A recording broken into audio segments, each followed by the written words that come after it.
Hi, welcome to my channel.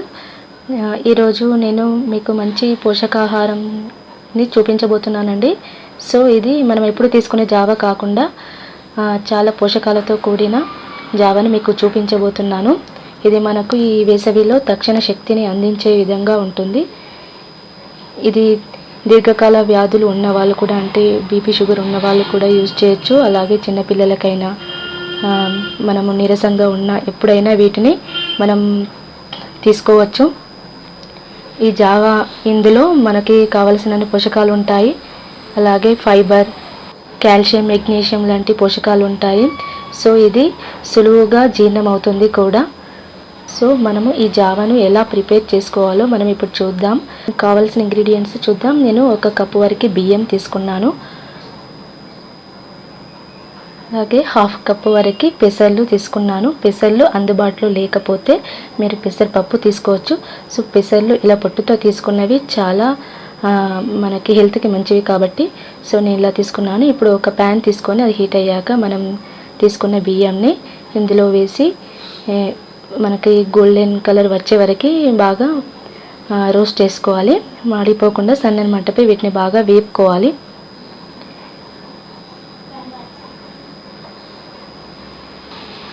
So ఇలా వేగిన తర్వాత వీటిని వేరే బౌల్లోకి తీసుకొని చల్లార్చుకోవాలి. సో బాగా వేగిపోయాయి. సో ఇలా తీసుకున్న తర్వాత వీటిని పక్కకు తీసుకొని అదే ప్యాన్లో మనం తీసుకున్న ఈ పెసర్లని కూడా అందులో వేసుకొని వీటిని కూడా సన్నని మంటపై వేపుకోవాలి. సో ఇవి వేగుతున్నప్పుడు మనకి మంచి అరోమా వస్తుంది. సో ఇవి కూడా కలర్ చేంజ్ అయ్యే వరకు వేపుకున్న తర్వాత వీటిని కూడా తీసుకొని మనం చల్లార్చుకోవాలి. సో ఇప్పుడు నేను 1/4 కప్పు వరకు మనం గోధుమ రవ్వ తీసుకున్నాను. మీ దగ్గర గోధుమలు ఉంటే గోధుమలు కూడా యూజ్ చేసుకోవచ్చు.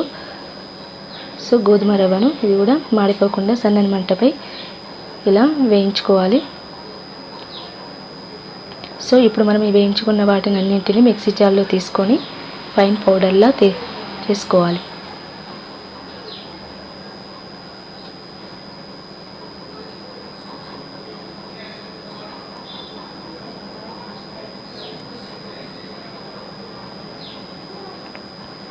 సో ఇలా అయిందండి. ఇంకా ఇందులోనే మనం తీసుకునే రవ్వని నేను లాస్ట్లో వేసుకొని గ్రైండ్ చేసుకున్నాను.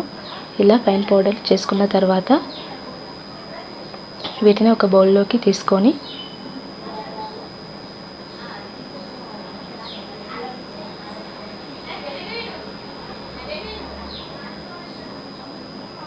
ఒక 1/2 కప్పు వరకు రాగి ఫ్లోర్ని తీసుకున్నాను. మీ దగ్గర రాగులు ఉన్న కూడా తీసుకోవచ్చు. సో ఇది జొన్న పిండి అండి. ఇది కూడా 1/2 కప్పు తీసుకున్నాను. మీ దగ్గర రాగులు, జొన్నలు ఏమున్నా వాటిని కూడా మనము రోస్ట్ చేసుకొని ఇందులోనే వేసుకొని పౌడర్ చేసుకోవచ్చు. సో నాకు అందుబాటులో లేవు కాబట్టి నేను వాటిని పౌడర్ తీసుకున్నాను. సో వీటన్నింటిని మనం బాగా మిక్స్ చేసుకోవాలి.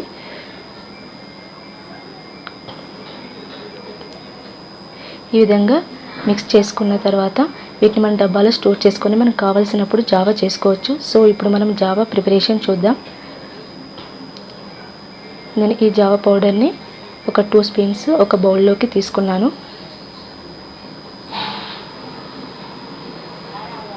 తీసుకొని అందులోకి కొన్ని వాటర్ పోసి ఉండలు లేకుండా మనం మిక్స్ చేసుకోవాలి.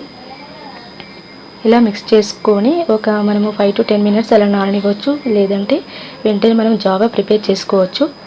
సో ఇలా నేను ఉండలు లేకుండా కలుపుకొని పెట్టుకున్నాను. ఇప్పుడు స్టవ్ పై ఒక గిన్నె తీసుకొని నేను ఒక 4 కప్పుల వాటర్ తీసుకున్నాను. సో పల్చా చేయడానికి ఇలా తీసుకున్నాను. మీరు ఇంకా చిక్కగా కావాలి అంటే ఒక 3 కప్స్ సరిపోతాయి. సో మనం తీసుకున్న ఈ పప్పు అవి ఉడకాలి కాబట్టి 4 కప్స్ వాటర్ తీసుకున్నాను.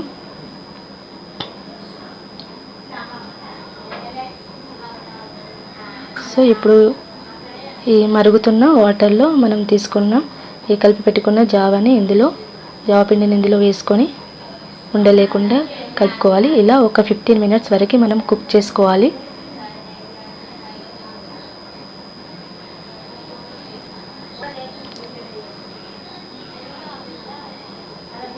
సో ఇందులోనే మనము కొంచెం కుక్ అయిన తర్వాత సాల్ట్ యాడ్ చేసుకోవచ్చు. నేను ఒక హాఫ్ టీ స్పూన్ వరకు సాల్ట్ యాడ్ చేసుకున్నాను.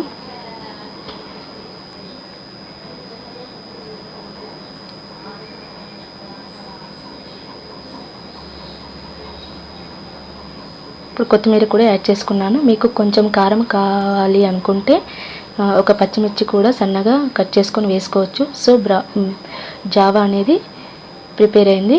ఇప్పుడు మనము బౌల్లోకి తీసుకొని చల్లారాక కానీ లేదా వేడివేడిగా కానీ తీసుకోవచ్చు. సో ఈ జావా అనేది చాలా చాలా హెల్దీ అండి. మనం మార్నింగ్ దీన్ని బ్రేక్ఫాస్ట్లో తీసుకున్న మనకు కావలసిన ఎనర్జీ అంతా వస్తుంది. రెసిపీ అనేది మీకు నచ్చితే లైక్ చేయండి, షేర్ చేయండి, కామెంట్ చేయండి. అలాగే మీరు కూడా ఈ రెసిపీని ట్రై చేయండి.